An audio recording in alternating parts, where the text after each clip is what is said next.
अरविंद केजरीवाल में कितनी ऊर्जा है, कितनी ताजगी है, ये तो अरविंद केजरीवाल खुद जानते होंगे। लेकिन असल बात यह है, असल बात मुद्दा यह है कि अरविंद केजरीवाल ईडी से बचने की तमाम कोशिशों में शिवसेना को केंद्र बिंदु बनाकर 10 दिन उन्होंने मौज मार ली, 10 दिन उन्होंने और आराम फरमा ली। मेरा ये चैनल सब्सक्राइब करें और मेरे हर अपडेट आपको मिले, इसके लिए बेल आइकन जरूर दबाइएगा। आप सभी को मेरी ढेर सारी शुभकामनाएं।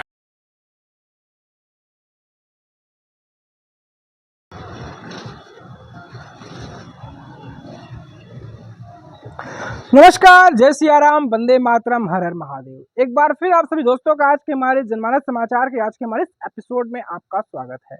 आज हम चर्चा करने वाले हैं, आज हम बात करने वाले हैं, हमारा मुद्दा है, हमारा एपिसोड है, वो है दिल्ली के और दुनिया के सबसे बड़े ईमानदार खलंदर अरविंद केजरीवाल।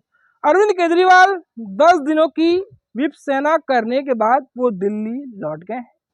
दिल्ली लौटने पर उन्होंने कहा है कि अब वो पहले से तरल ताज़ा महसूस कर रहे हैं और पहले से ज़्यादा खुद को ऊर्जावान महसूस कर रहे हैं।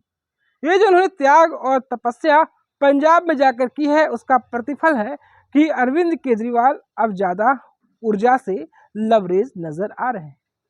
अरविंद केजरीवाल में कितनी ऊर्जा है, कितनी ताजगी है, ये तो अरविंद केजरीवाल खुद जानते होंगे। लेकिन असल बात यह है, असल बात मुद्दा यह है कि अरविंद केजरीवाल ईडी से बचने की तमाम कोशिशों में शिवसेना को केंद्र बिंदु बनाकर 10 दिन उन्होंने मौज मार ली, 10 दिन उन्होंने और आराम फरमा ली। अब अरविंद केजरीवाल कहते हैं कि अब वो ईडी के पास जाने को तैयार हैं। अब ईडी के कई सवालों के वो जवाब देने को तैयार हैं। ये बातें, ये कहानियां अरविंद केजरीवाल कहते नजर आ रहे हैं। शिवसेना के लौटने के बाद अरविंद केजरीवाल अब जाएंगे ईडी के पास जवाब देने। दिल्ली आकर बोले हैं कि वो खुद को अधिक ऊर्जावान महसूस कर रहे हैं, पहले से ज़्यादा खुद को तरल ताज़ा महसूस कर रहे हैं अरविंद केजरीवाल। शिवसेना से 10 दिन के बाद लौटे हैं सीएम केजरीवाल, अब जाएंगे ईडी को जवाब देंगे। दिल्ली आकर बोले हैं खुद को ऊर्जावान महसूस कर रहे हैं। ये बातें हमने तो आपको पहले ही बता दी है। इन्फोर्समेंट डायरेक्टरेट, जैसे हम हिंदी में कहते हैं प्रवर्तन निदेशालय के संबंध के बीच अरविंद केजरीवाल ने इस उहापोह की स्थिति में असीम शांति की खोज में गए थे। दिल्ली के मुख्यमंत्री अरविंद केजरीवाल अब वो असीम शांति की खोज के बाद वापस लौट गए हैं। अरविंद केजरीवाल इन दिनों हिले हुए हैं क्योंकि ये साल 2023 अरविंद केजरीवाल के लिए राजनीतिक तौर पर बात करें, राजनीतिक मोर्चे पर बात करें, वो पूरी तरह से विकट रहा है और समस्याओं से भरपूर रहा है।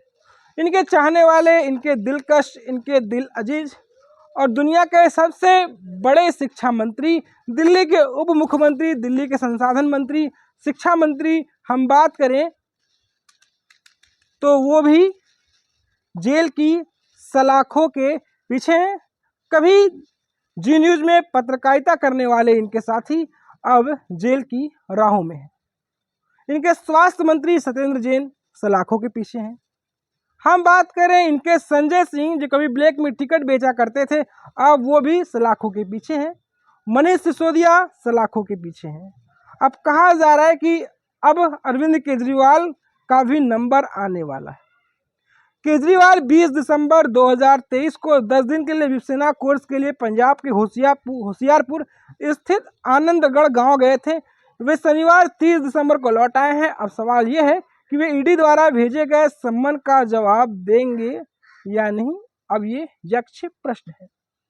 अरविंद केजरीवाल ने अपनी सोशल मीडिया साइट्स एक्स पर लिखा है कि वे खुद को ऊर्जा से सराबोर महसूस कर रहे हैं और दिल्ली के लोगों की सेवा के लिए तत्पर हैं। उन्होंने लिखा, 10 दिन की शिवसेना साधना के बाद अब वापस लौटा हूं। इस साधना से असीम शांति मिलती है। नई ऊर्जा के साथ आज से फिर जनता की सेवा में लगेंगे।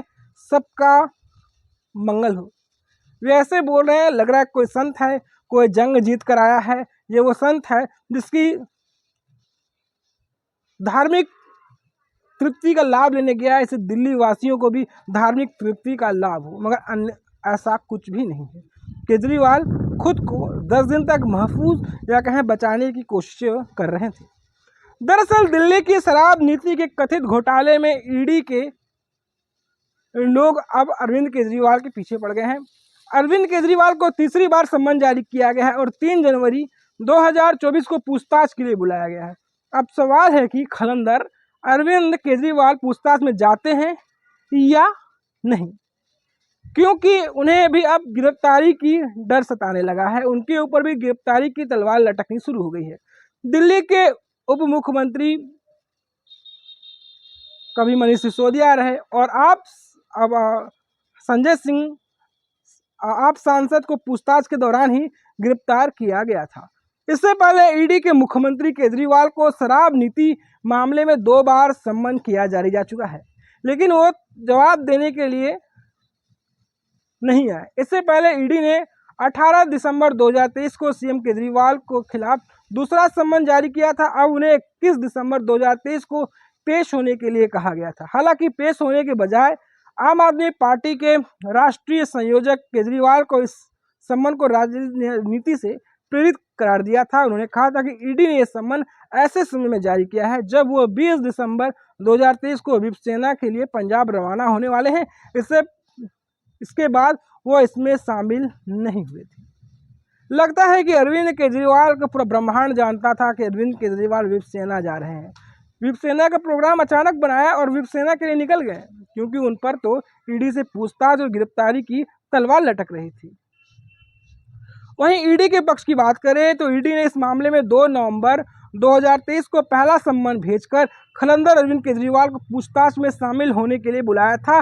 तब केजरीवाल ने खुद को चुनाव में व्यस्त बताकर ईडी के सामने पेश होने से इनकार कर दिया था। वो मध्य प्रदेश के सिंगरौली में चुनाव प्रचार करने चले गए थे। दिल्ली की आबकारी नीति में घोटाले में दिल्ली सरकार ने शराब की बिक्री और लाइसेंसी का काम निजी कंपनियों को दे दिया था। इसी नीति पर कई सवाल उठ रहे थे, जिसमें यह भी सवाल था कि क्या इस नीति से दिल्ली सरकार का राजस्व में नुकसान हुआ है। दिल्ली ने इस घोटाले की जांच शुरू की है।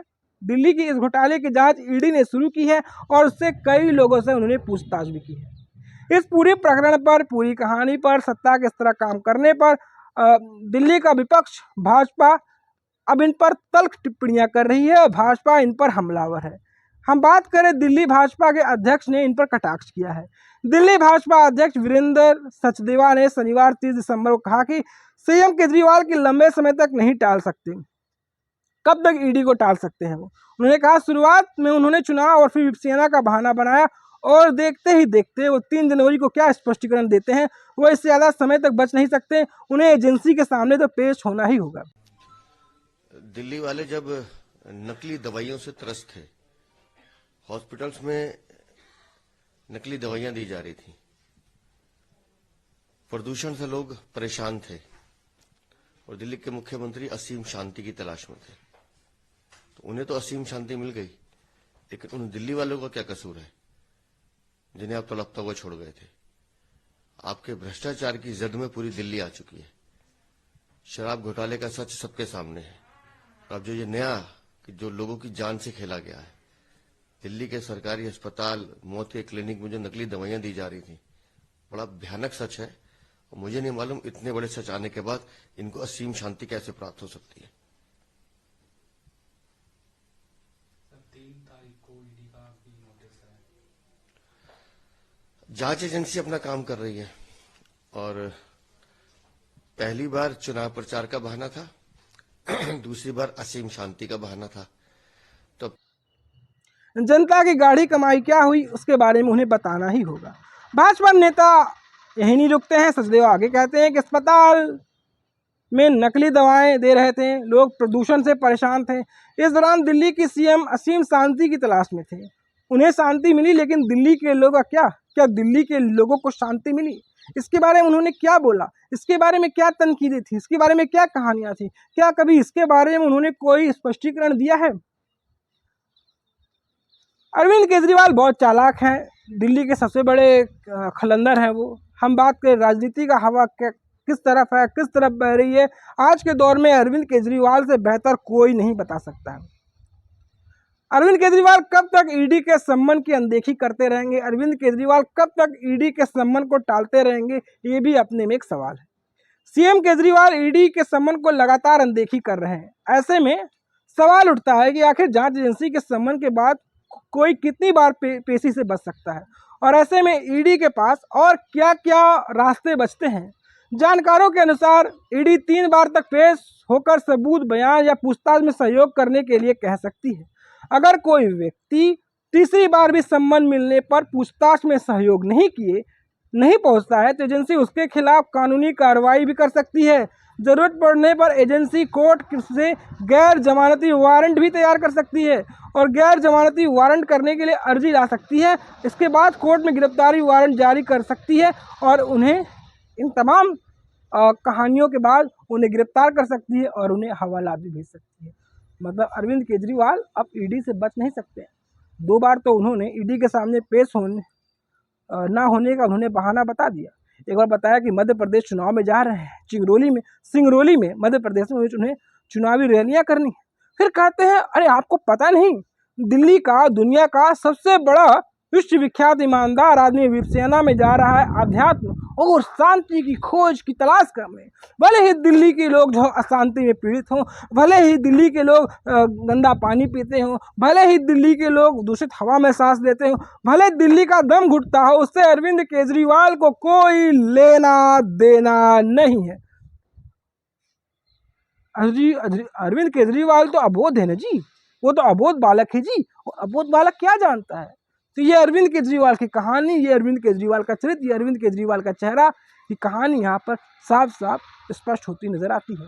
अगर तीसरी बार नहीं आते हैं तो कोर्ट से इनके खिलाफ वारंट जाएगा, फिर अगली बार मुलाकात उन्हें वहीं होगी जहाँ इनके अन्य मित्र सेवा फरमाते नजर आ रहे हैं। वो दिल्ली की सरकार के अंदर आता है और दिल्ली की सरकार के अंदर आने पर उन्हें इन बातें स्पष्ट हो जाएंगी, क्या वहाँ पे बिजली की समस्या परिपूर्ण है, ठीक है कि नहीं है, पानी समय पर आता है कि नहीं आता है, तमाम। और 2-3 साथी तो पहले ही वहाँ पहुंचकर वहाँ की सेवा शुश्रूषा का लुत्फ ले रहे हैं और अरविंद केजरीवाल भी अगर नहीं आएंगे तो इनकी सेवा और शुश्रूषा का वो भी लुत्फ लेते नजर आएंगे। तो दोस्तों, आपको हमारी ये कहानी कैसी लगी, आपको हमारा ये एपिसोड कैसा लगा, आप हमें ज़रूर बताएं। दोस्तों, आपसे गुजारिश है, निवेदन है कि आप हमारे चैनल को लाइक कर लें, शेयर कर लें, सब्सक्राइब कर लें और सब्सक्रिप्शन का रेड बटन जरूर दबाएं। अगर आपके पास हमारे लिए कोई सुझाव हो तो आप में सुझाव दे सकते हो। तो फिर हाजिर होंगे एक नई कहानी के साथ, एक नए एपिसोड के साथ, एक नई चर्चा के साथ और राष्ट्रवाद की एक नई कहानी के साथ। तब तक इजाजत दीजिए। नमस्कार, जय सिया राम, वंदे मातरम। फिर मिलते हैं।